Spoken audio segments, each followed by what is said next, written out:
ሰላም እረ ያለ እድሜ ያረጀው ጸጉሬን ሽበት ጨረሰው ያላችሁኝ ሰዎች የት አላችሁ? ይኸው ዛሬ መፍትሄ ይዤላችሁ መጥቻለሁ። ለድምፄ በጣም ይቅርታ፣ ጉንፋን ይዞኛል። ነገር ግን ይህን ቪዲዮ ሳለቅ መዋል አልችልም ብዬ ነው በዚህ ድምፅ ሪከርድ ለማድረግ የተገደድኩት ማለት ነው።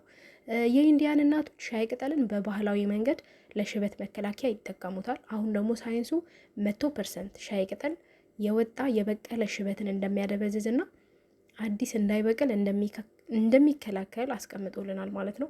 አንደኛ ሻይ ቅጠል ሽበትን ለመሸፈንና ጥቁረትን ለመመለስ የሻይ ቅጠል ከፍተኛ የታኒን ይዘት አለው። ይህ ንጥረ ነገር ጸጉር ላይ በተፈጥሮ መንገድ ቀለሙን በማደስ የሽበትን በሂደት የማደብዘዝ አቅም አለው ማለት ነው። ሁለተኛ ሽበት እንዳይስፋፋ መከላከል። በሻይ ቅጠል ውስጥ የሚገኙ አንቲ ኦክሲዳንቶች ጸጉር ሴሎች እንዳይጎዱ በመከላከል አዲስ የሚበቅለው ጸጉር ጤናማ ቀለም ይዞ እንዲወጣ ይረዳሉ ማለት ነው። እናም አጠቃቀሙ እኔ 3 ፍሬ ሻይ ቅጠል ነው ለአንድ ጊዜ የሚበቃኝን ያደረኩት። በደንብ ተንተክትኮ ቀለሙ እስኪወጣ ድረስ ታፈሉታላችሁ እና ከቀዘቀዘ በኋላ እኔ የምቀባበት መንገድ ለእናንተ ማሳየት ስለፈለኩኝ በዚህ መልኩ ተቀብቻለሁ።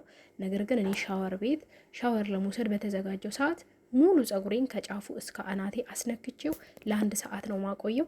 ከ1 ሰዓት በኋላ በንጹህ ውሃ ነው የምለቃለቀው። በንጹህ ውሃ ተለቃልቄ በጣም ጸጉሬን ያለሰልሳል የምለውን ቅባት ተቀብቼ ጎንጉኜ ነው ማስቀምጠው ማለት ነው። አለበለዚያ ጸጉር ያደርቃል። የሻይ ቅጠል ጉዳቱ ብዬ የማስበው በስነ ስርዓት ጸጉራችሁን የማትይዙት ከሆነ ከተቀባችሁት በኋላ በጣም ጸጉር የማድረቅ ባህሪ አለው። ስለዚህ ጸጉሬን ያለሰልሳል የምትሉትን ቅባት ተቀብታችሁ ታለሰለሱት ይገባል ማለት ነው።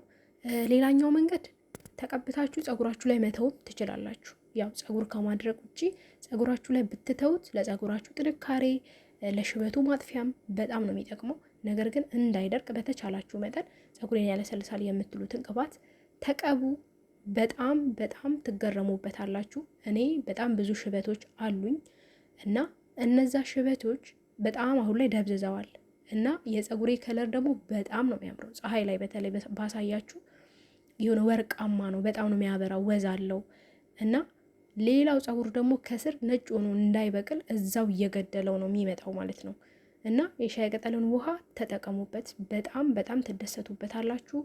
ስትቀቡ በንጹህ ጸጉር ላይ ብቻ ይሁን። ከዛ እንደዚህ በንጹህ ውሃ ተለቃልቃችሁ ትተውታላችሁ ማለት ነው። በተጨማሪም ግን ያልነገርኳችሁ ነገር ሻይ ቅጠል ለፊታችን ቆዳም በጣም አሪፍ ነው። በተለይ አይናችሁ ስር ለሚያብጥባችሁ፣ ለሚጠቁርባችሁ የሻይ ቅጠሉን ረቀቱን ራሱ አይናችሁ ላይ ትንሽ አቆይታችሁ መታጠብ ትችላላችሁ። በጣም ምርጥ ነው። እዛ በተጨማሪ ሻይ ቅጠል በጣም ብዙ ጥቅሞች አሉት ለጸጉር፣ እኔ ያልዘረዘርኳቸው ማለት ነው።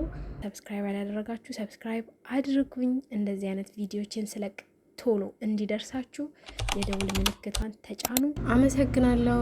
ደህና ሆኖልኝ